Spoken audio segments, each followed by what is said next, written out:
Well, good morning, everybody. Hopefully, you've had a wonderful evening. You've had a chance to get some rest. We're going to be digging into the text of First Corinthians once again, and now we're in chapter 8. Terry, why don't you introduce our special guest for today? Well, our special guest is my mentor and father in the faith, if you will, which means any of the things you don't like about me, blame on Wilson Adams. So that's how that works. Wilson, good to see you this morning. Wilson's down in Murfreesboro with the Veterans Parkway Church, and thanks for joining us. Oh, this is great. This is better introduction than Dan Langford gave me. He called me he said, I'm his grandfather in the faith. Well, there's some truth to that. There you go. This should be a relaxing. This is going to be fun. I'm looking It'll forward be a to it. relaxing day for me. I feel like I can dodge all the Terry bullets today and just go right over to Wilson. There you go. There you go. Let's go ahead and do two things as we start. We're going to read from 1 Corinthians chapter 8, verses 1, 2, and 3 in 1 second. But a couple reminders. Remember, we're looking at the entire letter as a holistic block, not just individual verses or even the individual ideas. We're also including the second Corinthian letter as part of the correspondence picture because they're intertwined. We're remembering that Paul's interaction with the brethren at Corinth goes beyond the letters. We can go back to the text of the book of Acts, see the introduction to the church. We're looking at a time frame of maybe 2 years in person plus maybe a total of 10 years at maximum space from the introduction of him meeting these brethren to the letters on the other end, but probably a little closer than that. It's not just Paul. We've got Silvanus, we've got Timothy, we've got other believers, Chloe's household, Apollos. All of them have part of the earthly corner of this interaction in spiritual things. We've covered the divisions in the background in the first 3 chapters. We've gotten into some of the practical wisdom instruction because really 1 Corinthians chapter 1 is a wisdom book. This is spirituality applied versus technical details or a manual per se in that sense. So let's dig right into the text. Terry, why don't you read verses 1, 2, and 3 for us if you could? Now, concerning food offered to idols, we know that all of us possess knowledge. This knowledge puffs up, but love builds up. If anyone imagines that he knows something, he does not yet know as he ought to know. But if anyone loves God, he is known by God. All right. So where does this fit in the practical or the deeper side of the text in relation to the first 7 chapters, the remaining chapters, and what we need to know right now? And what's important in these first few verses for us? Well, I'll jump in there. I think all of us would love to have an audience with the Apostle Paul and ask him some questions. And that's exactly what this latter part of First Corinthians really is all about. I mean, they're asking him questions. Mm-hmm. And back in chapter 7 and verse 1, and so he starts answering their questions about marriage. Chapter 8 and verse 1, he starts answering this questions. He's going to answer other questions. And all of these questions are not nebulous kind of, they're real stuff. I mean, they're real issues and problems that these people are facing. And in this particular case, in chapter 8, the eating of the meat sacrificed to idols it was a real congregational controversy that they were struggling with. It's hard for us sometimes to put ourselves in their places, given the first century culture, and our culture is different. But in application, the principles are certainly the same that he deals with here in chapter 8, as he tries to help people understand knowledge is a good thing, but love is a good thing too, and love is a better thing at times. And so the principles he uses in chapter 8 really are very applicable to us, even though the particulars may differ. Yeah, this is the third now concerning to this point in the book, right? And the first time he introduces that formulaic kind of introduction was there at the beginning of chapter 7, now concerning the things about which you wrote. He then kind of shortens that as all preachers do, abbreviate as soon as possible, right? To the Supposed to. concerning. Yeah, he does that later on in chapter 7 and here in chapter 8 now concerning. And I think he expects us to tie back to, hey, as Wilson did, these are questions that they had sent to him. These are things that they had brought up. I think you have to look at this context, certainly within the context of divisions and all these questions. This is another issue they had divided over as part of all of these divisions. And so that's how I look at that. But as Wilson said, knowledge is great. Love is better. That also is a theme of the book, right? I mean, this is kind of a glimpse into chapter 13. We get down there, this idea of emphasizing love. And by the way, when you think about that emphasis of love in the context of the divisions, that's actually the problem. It makes a whole lot of sense as to why love is emphasized so much. The two things emphasized in 1 Corinthians, because those divisions are being united on Jesus Christ and loving each other. Those themes are going to repeat over and over and over again. That's really what we I see starting here as well. Yeah, I think it's important to kind of look ahead a little bit too, because to understand what the setting is here for this, and I've opened up for those watching, you can see all the way through the next textual block, which goes to verse 6. He's introducing this to tell a deeper applicable point by verse 4. It's got one of those therefore connectors. He's like, okay, because of what I said, there's something coming into it. And yet, though, it's really important that the way we approach these kind of delicate issues has to manifest the mindset of Christ. When we studied through James, we made a big press to identify that the text of James is in many ways an expanded notes version of the Sermon on the Mount.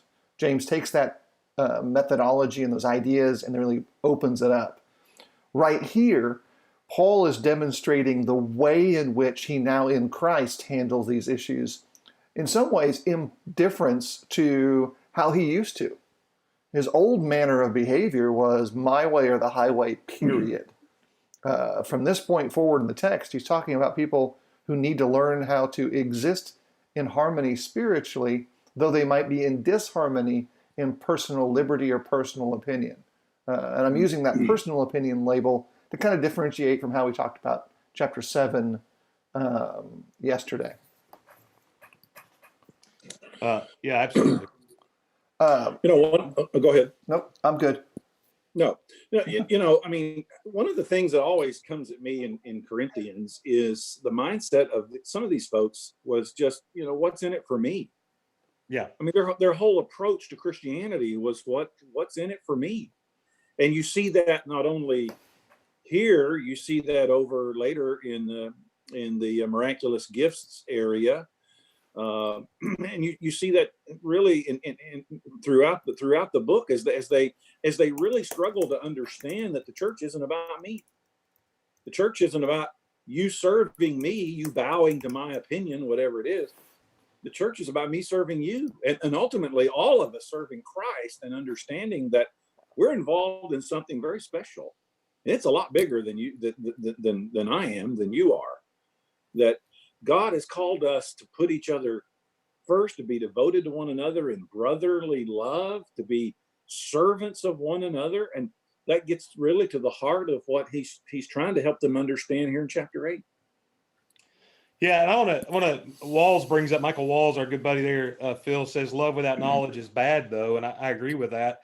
I might amend that and say, yeah, love without knowledge is bad, but knowledge without love is worse. I mean, I think that's one of the things maybe to point out in this. And so agreeing with Michael, and really the point of this, and I think this is one of our defaults when we get into questions like this, love, knowledge, we like to tend to go to this default either or kind of mindset. And I think a lot of times the answer is really both and. You got to have both knowledge and love. You can't have one or the other, right? It's not grace or faith. You got to have both grace and faith in order to be saved, according to Ephesians 2. So, a lot of times we want to go, well, which one is it? Well, it's both. And, one of the things I think about in my time spent with Wilson, we talked a lot about was really this idea of balance. And that's really what that's getting at, is the idea of it's not one or the other. It's a balance in between those two things that you got to figure out. And so he gets, he's setting this stage, like you said, Phil, for 4 through 6, where he's going to really get into the kind of, here's the knowledge. And then 7 through 8, it's going to be kind of, okay, now that you have the knowledge, here's how you apply that with love. I think that's kind of the setup of this whole chapter in that sense. Yeah. Let's go ahead and do the connector right now and read through verses 4 through 6. I think it's important to get them close together in our conversation. Wilson, do you want to read for us verses that's fine. 4 through 6? Chapter 8, verse 4. Yep. Therefore, concerning the eating of things sacrificed to idols, we know that there is no such thing as an idol in the world, and that there is no God but one. For even if there are so-called gods, whether in heaven or on earth, as indeed there are many gods and many lords, yet for us there is but one God, the Father, from whom are all things, and we exist for him, and one Lord Jesus Christ, by whom are all things, and we exist through him. So in the text there, we kind of get like we've identified, a bit of the Paul Harvey rest of the story, but not fully everything, because we don't know the nature of every question that was asked of him. But he's really driving to some definitive destinations. Like there are some issues that are important for these brethren to work through that are separating them beyond the other ones we've talked about. We're going to see some of their divisiveness in their congregate worship. We've seen some of their divisiveness in their unlawful and inappropriate raising up of standards of, I like my personal preacher, I like my personal teacher model, and Paul has shattered some of that. And even in their gross acceptance of spiritual rebellion, a guy who has his father's wife. Oh, it's okay, you know. In all of those things, there is deep spiritual challenge, and yet they've got one more layer to it. That's partially cultural, but there's ongoing spiritual application. So let's make some pointed observations if we can. What exactly is Paul talking about in this sense for the first century? Like, what was going on? Because if we can understand that, then we can see where the application points are for the 21st century. And I think there's some easy applications there for us to make. So I mean, this whole culture was saturated with idolatry. I mean, it wasn't just a religion; it was a way of life for them. And so here comes Christianity, one God, and now all of a sudden their mindset is having to make a major, not just religious shift, but cultural shift. And so in the sacrifices to all of these gods, there's obvious food left over, and so they would sell that to the markets. The market was the middleman, so to speak. The market would turn around and sell it to the consumer, and the consumer really wouldn't know exactly where that came from, although sometimes maybe they would. But it presented a real dilemma for some of these Christians who recognize that we can't have anything to do with idolatry, and if we buy this food that has been tainted with it, then that makes us involved in something we shouldn't be involved in. And so it was a real dilemma. And people were saying, listen, it's not a big deal. We know there's only one God. Who cares? So what? And so there was a lot of strife. I mean, it was a major problem. And as you said, the application is there for us, not in this particular area, but in a lot of others. Yeah, there's some real, very specific areas in day-to-day life as a 21st century Christian where we need to be applying this principle more. I'll talk about at least my perspective of that too. But Terry? Well, so the culture at Corinth, as Wilson said, I mean, we often think about just a couple of temples, but there were, I've seen as many as 20 temples that were represented different gods, because it was such a transient area that all these cultures brought their gods with them, right? So, I mean, this is such a predominant problem. And, I think about these false teachers that are driven by their belly. You think about these false religions, they're maximizing the pleasures of the flesh and the profit of life in what they're doing as a religion, right? So not only is it incorporating pleasurable things into their worship, but then trying to profit financially as well. And so this is how they do that. So we see all of that in here. And the fear, of course, is, oh, now I'm supporting this false religion. I can't do that. I think what's really interesting is that the knowledge he gives here is, hey, look, there are no such thing as idols. There's just not any existence to that. And so one of the things there is there's one God, and he brings him back to that kind of core concept that he deals with over in Philippians, this idea in Ephesians, this unity, especially in Ephesians 4, this unity of one God and there's one Lord. Just remember, there's no such things as gods, and I think that knowledge there he's intending to apply, by the way, to this subject of meats. We're going to see in the next section. Since there's no gods, then this meat's not technically offered to anything in that sense. But how do you apply that? Yeah. So, and the thing is, by the way, there are a lot of modern day applications to this. I'll toss one out there because one of the things is the financial support of things. So it's always interesting to me that when a place that you've done business with over a long period of time makes a decision to sell something you're in disagreement with, what your reaction is. So I had a family member that owned a drugstore. I remember there were some people that would not do business with them because they sold cigarettes. And so, but that was a business decision. There were some things besides that nobody understood, but there was this overall decision of, well, if I do business with you, you're supporting this industry that has this bad thing attached to it. As much as I understand that, I also think there's some principles here that are involved in some of that as well. Now that's just a very base kind of thing. It's like the person who won't eat at certain restaurants because they sell alcohol. But hey, look, if you shop at Kroger, they sell alcohol too, right? I mean, that's one of the things that's interesting. We make a lot of these kind of knowledge-based decisions with some inconsistency. Now, the difference here is this is about brother to brother. The guy at Kroger is not necessarily my brother. The first story I shared was a brother to brother situation. So I just think those are some interesting things where, and those aren't the best fits for here. I'll admit that. I think there's some better fits that we'll probably talk about, but just the way we make some of these kind of hard cut decisions. I'm not going to do this because of what down the road it supports.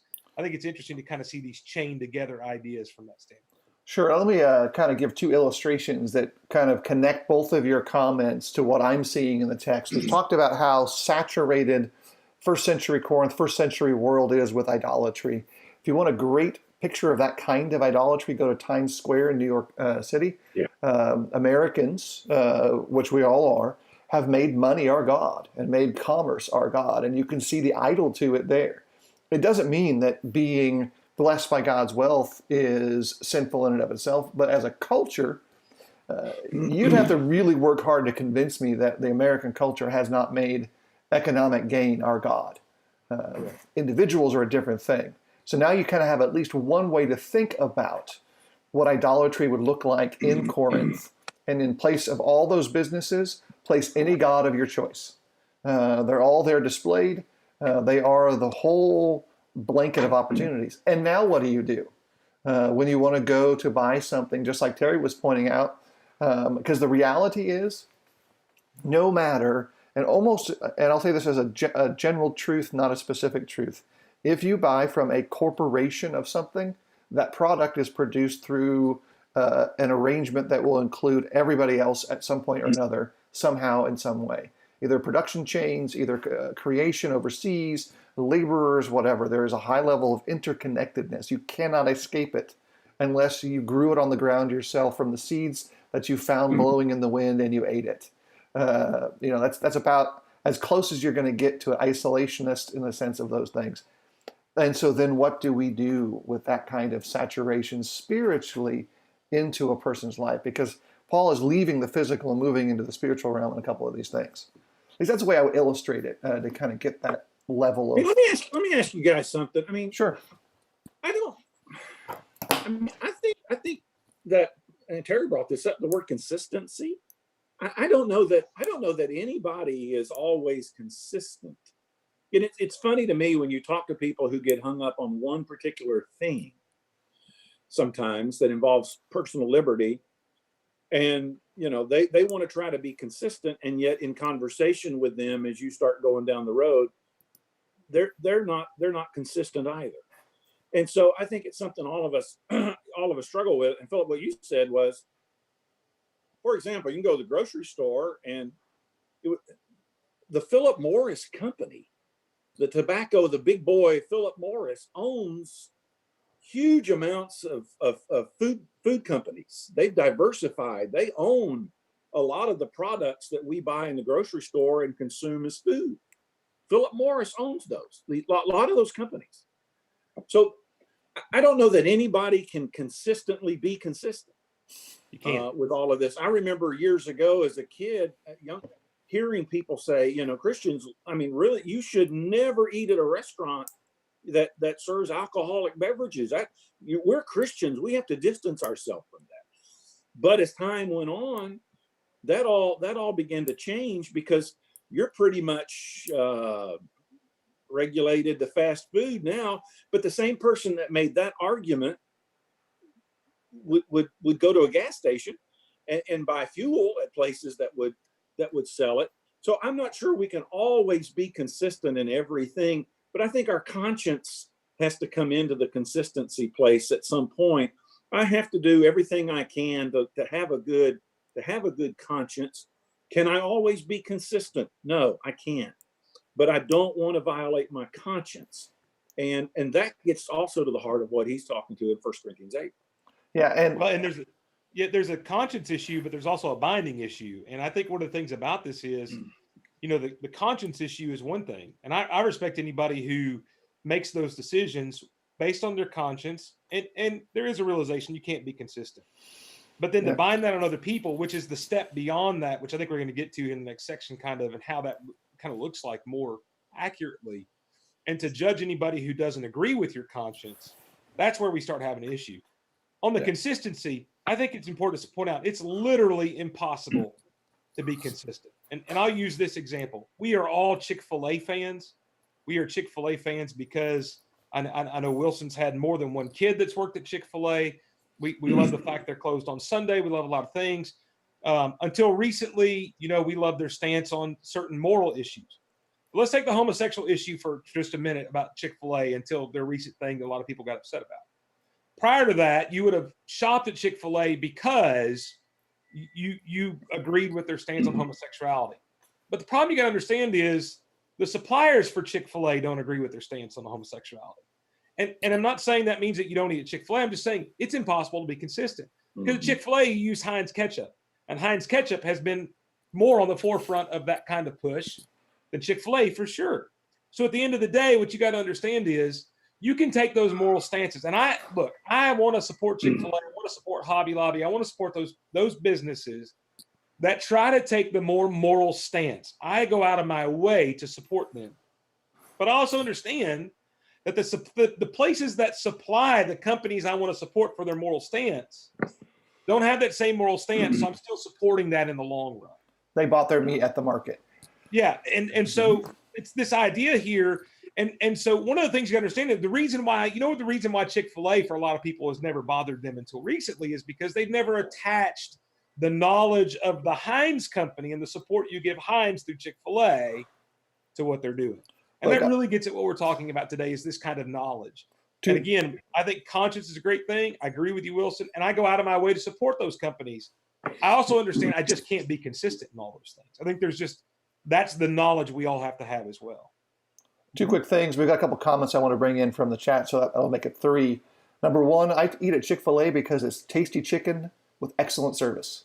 And when it comes down to it, those are the truths. I also know a lot of people who work for Chick-fil-A in various capacities, and they're all great people. And so the benefit expands beyond that. In the text here, if we scroll back and pay attention to something, there's a point I made a couple of times through the study of 1 Corinthians that's important for us to capture. It's also important when we look at the Old Testament. Everybody involved in these dialogues, whether they be believers in Jehovah and his son Jesus, or not, they believe their gods are real. We look at them and see the value of it and say, well, it's a false idol.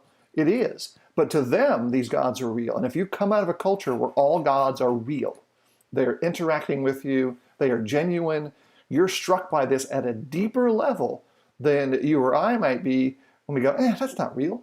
So what's the big deal? And that's the knowledge conflict that's here. That's the spiritual conflict. And so a couple of quick comments. Mike Walls actually keyed into the discussion we're having about Target, Starbucks, Chick-fil-A, all of that. Excellent observation. Rich Brown says, it's interesting that we use our personal liberty to bind on others and then judge each other's righteousness. I think that's a very accurate observation. And from the Matrix, Keith Maddox appears and gives us a couple additional great insights from his perspective, that we identify those who are outside the kingdom of Christ, however we picture that, by their sins rather than any other defining characteristic. I think it's important that God in Jesus is trying to erase those boundaries and bring sinners into the kingdom because of the blood. And I think there's some processes that we get out of order when we make these odd value judgments, to make an attempt to be consciously consistent. And it's always an attempt. Our knowledge is limited. The things I know now, we've talked about this in other parts, what I know now as a slightly matured Christian is the deep space of the things that I don't know. My ignorance abounds in contrast to the things that I'm confident in. And either that's I'm higher up the mountain, maybe I see more of the field now, I don't know. But I think it's an important thing to see and capture. So let's go ahead and take a look at verses 7 through 13, the whole block of the text. And when do you guys want to read that for us? 7. All right. Terry, go ahead. However, not all possess this knowledge, but some, through former association with idols, eat food is really offered to an idol, and their conscience, being weak, is defiled. Food will not commend us to God. We are no worse off if we do not eat, and no better off if we do.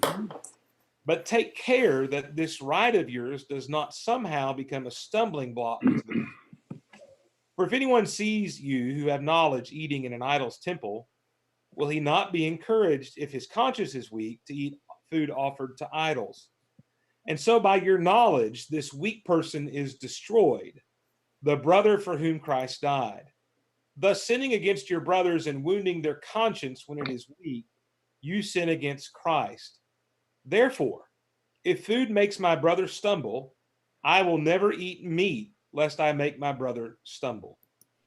All right, so one more quick observation. I don't know if either of you have been the forager-gatherer for your family, but you may have noticed when you go there that there's options are limited now in the marketplace. Like you can pick one kind of ketchup sometimes, or one kind of canned beans, or one kind of whatever. Or if you can pick meat, most often when I go to those, the options are either really inexpensive meat or really super expensive meat. And so like, oh, do I get meat at all anymore? Because my budget issue comes into play. I think that this is an opportunity lesson for us to kind of evaluate our perceptions and maybe get a better appreciation for some of these issues on a practical, personal level. Mm-hmm. So what is Paul trying to teach us here? What do we need to know? What's important for us as believers? I think he's trying to teach us patience and love and placing each other's needs above our own. I don't have to have my way all the time. And I don't think this is a situation where I'm going to let somebody else's conscience be my guide in the sense that I have to bow to their conscience on everything. But in certain circumstances, I want to be respectful that somebody else's conscience on a particular issue may be different than my own. And so I'm going to give them room. At the same time, they need to give me room. Now, they may or may not do that, but I need to respond out of respect for where they are. And you talked about, Philip, you talked about growth and growth and growth. I mean, we grow in the grace and knowledge of our Lord Jesus. We never reach the point where we can say, hey, I got it all. I figured it all out. I don't know anybody that can do that. I certainly am not there, not going to ever be there. And so in the process of this growth, I learn. In fact, I may learn some things that I may have a conscience issue later that I don't now. And so I think all of us just need to, Paul is pleading for patience with these Corinthian Christians, and love and knowledge are not mutually exclusive. Yes, we have knowledge, and Paul takes the position, eat the meat. Yeah. But at the same time, love enters into the equation as well. Don't do that if it's going to place your brother in a situation, not that, oh, somebody doesn't like that, but you're going to place your brother in a situation that's going to cause him to sin. You're going to cause him to violate his conscience. Love doesn't do that. Yeah, earlier I said that love without knowledge is worse, and that's really what I was pointing at, is this idea Look, if I have the knowledge that I can eat the meat, but I don't have love, I'm going to go ahead and eat the meat, and I don't care what it does to anybody else, because I have this right. By the way, does that sound familiar? I have the right to eat meat, and nobody's going to tell me I can't eat meat, right? I mean, and by the way, that's how we think a lot today. But love comes in and says, hey, I may have the right to do something, but because of somebody else, I'm not going to do that. I can give up my liberty, and that's where the love makes that decision for you. And I just think it's really important to see that here. I also think one of the things that you got to understand in this text is, I think it's implied that while you're being patient and while you're loving, there's also some teaching that's going on to say, hey, look, you need to understand this is not how this is anymore. Not in a judgmental way, not in a way to get your own liberty, but in a way to free them of that thing that is binding them because you love them as well.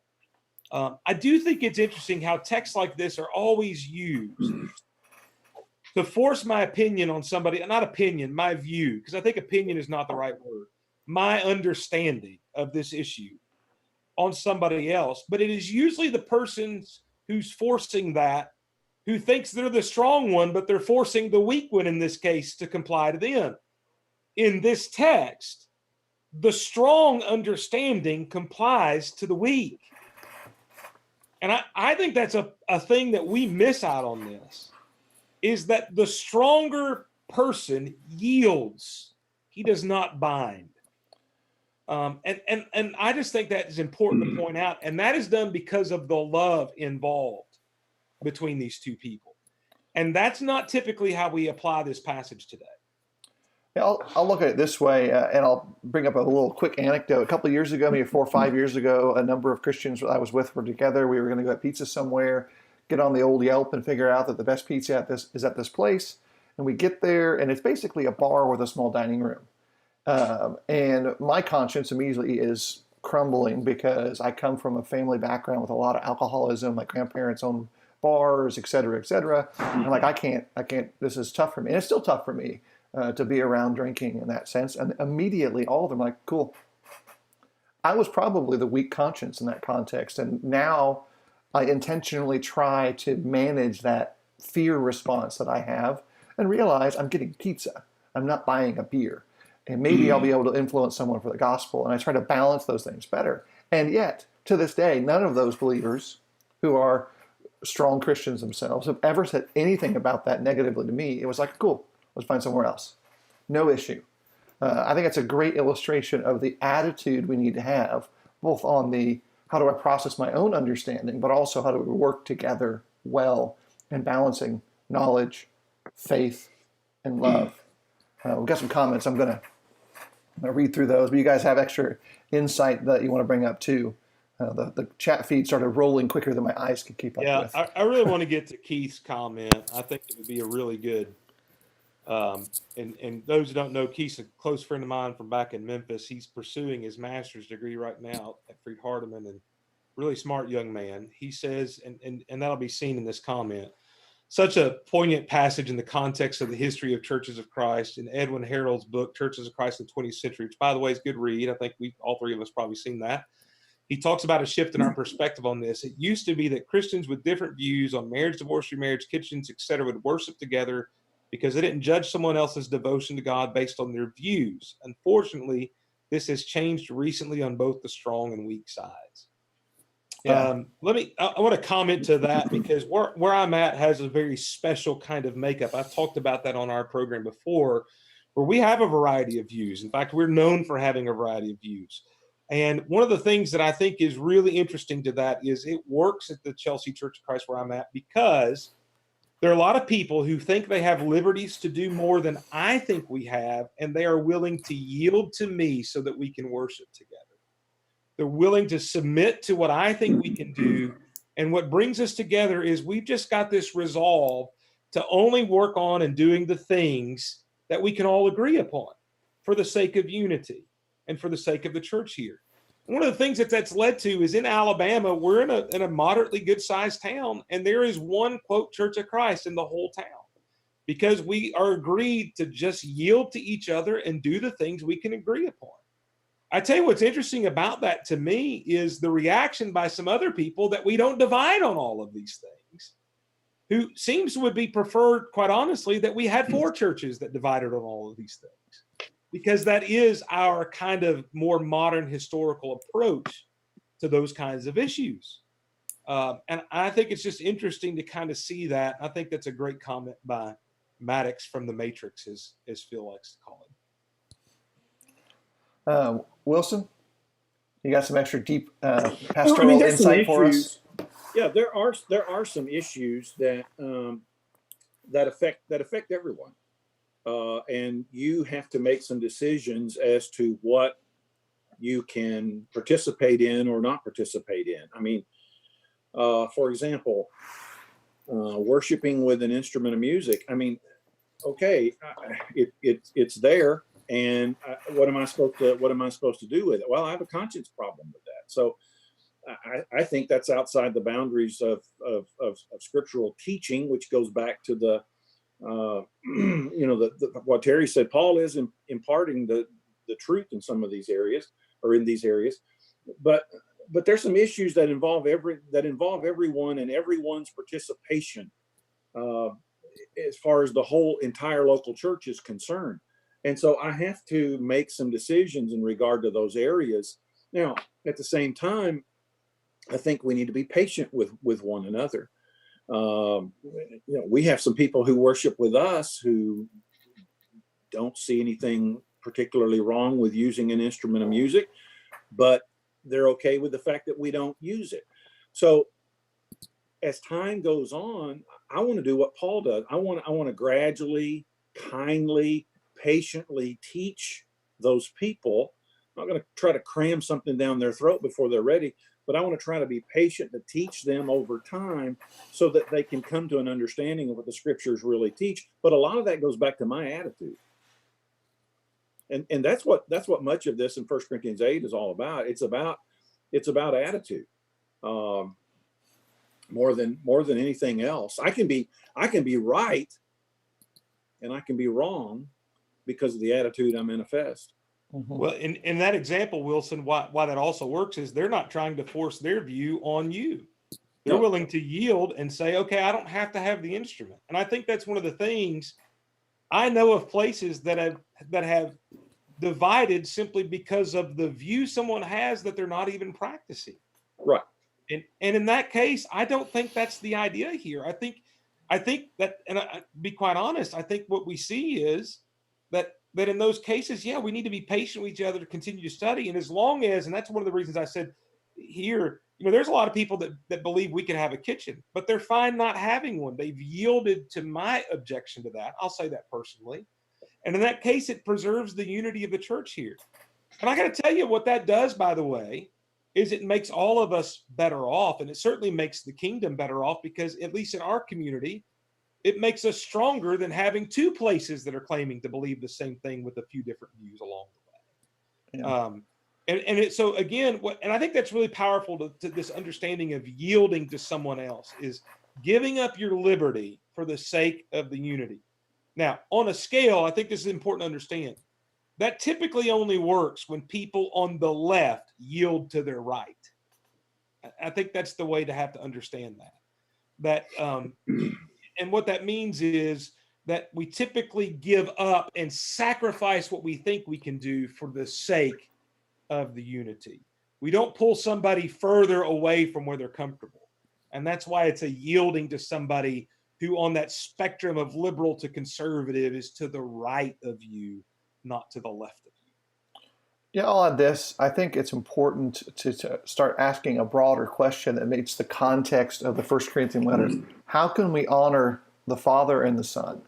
Which of our choices are going to subjugate and submit ourselves to the real authority of the true King? If you go to 1 Corinthians chapter 1 through 3, it's about Jesus is the King. He's the one who we're supposed to be following. I am of Christ, not I am of Paul, et cetera, et cetera, et cetera. You move into the follow-on chapters, it's another layer of those same kind of conversations. How can I submit to Jesus and then bring worship that is honorable to him? That means at times I have to set aside a liberty in order to honor God. And that means at times, when someone else does that for me, I have to praise them for it, and recognize that now they have intertwined themselves with Jehovah and me in a way that honors God even greater. Would it be that my brethren did not divide? Would be like my broad comment. They have, but I endeavor to upturn the cart and kind of bring it back as much as we can. And the congregation at Eastside, where I'm at, is really spread on a number of practical worship issues, but we seek to unify on the things that we can practice together in worship to honor God. And it's a great experience to see that take place. And Yeah. I have, Oh, sorry. Go ahead, Terry. I have highlighted in this text really verse 9. I think that's really the spirit of this really chapter in this text block. Take care that this right of yours does not somehow become a stumbling block. And to me, that really sums up that's really the take home of this section. And I think that's how you honor Christ. You make sure, and you plug that into the statements he makes about children. It'd be better for you to hang a millstone around your neck. I mean, this idea, children certainly in that illustration are weaker than adults. This idea that it's our responsibility to care for and take care of the weaker individual in this equation in life, that we don't cause them to stumble. That's how you glorify Christ in this text. And that has to be, I think, really the focal point. Wilson? And that's the focal point in everything. Yeah. I mean, we teach our teenagers, we teach our kids, when it comes to decision making, you got to ask the question, what would the Lord want me to do? How would God want me to respond to this situation? And that's true for young people, and that's true for young people's mamas and daddies and grandparents and everybody else. And I'll tell you, we've lost a lot of our kids over the generations because kids have grown up in churches where they have seen their parents and their grandparents not practice the very principle we try to teach them to do. Mm-hmm. Yes. And I mean, they see that kids can spot hypocrisy a mile away. And it turns them off to Christianity, which isn't Christianity at all. This is Christianity, what Paul is talking about in Corinthians. This is what it's supposed to be. And it can be if everybody would understand the preeminence of what love is all about. And it's not about serving me. It's about helping my brother whose conscience may be a little different than mine on certain areas. Yeah. And one other thing I'll say is, Paul is talking here in 1 Corinthians 8 specifically, he's talking about matters of individual concern and matters of individual difference and conscience. And there's going to be multiple applications of that. I mean, it's endless as to all of this. And so it comes down to really case by case situation. And sure, I have a conscience. The three of us aren't going to agree on everything. I have a conscience, but I need to be mindful and respectful of the conscience of other people. And that's exactly what Paul said. This is how it has to work. And Corinth wasn't working because of a violation of that very principle. Yeah. I tend to emphasize the last clause of verse 11, the brother for whom Christ died. That is a equal opportunity exhortation and admonition. Great conversation and great study today, guys. We've got some good chunks of the text under our belt. Let's go around the horn real quick. Terry, last thoughts, last comments before we finish out for today. It's been a great study. Really, really fun always to be with Wilson. And I can never express my love for him enough for what he's done for me and my work and my life. So always, it was a surprise for me. I didn't know he's coming on. I just want to say thanks to Phil for inviting him. And Wilson, thanks for joining us. Love you guys. Love your family. Hope you're still doing good down there in Murfreesboro. Wilson? Well, thanks, Terry. The love that we have for you, and nobody makes fun of me more than you do. And they say, you only do that to people you love. And so I feel the love. But I was kind today. I want to show the record. You were. I was kind. A little surprised. You were very kind, quite subdued. Yeah. Hey, thanks, guys. I enjoyed it. And that's one of the great things about this time we're in. I mean, guys like you are doing some things and encouraging people, and there's no encouragement like just getting into the Word. Absolutely. Thanks. Wilson, thanks for coming today. I've known a lot of Wilson's family across all the different in-laws and outlaws that he's got. And Wilson and Julie have always been a good resource to me. There's a number of Christians that we've directed their way over the years for encouragement, advice, and instruction.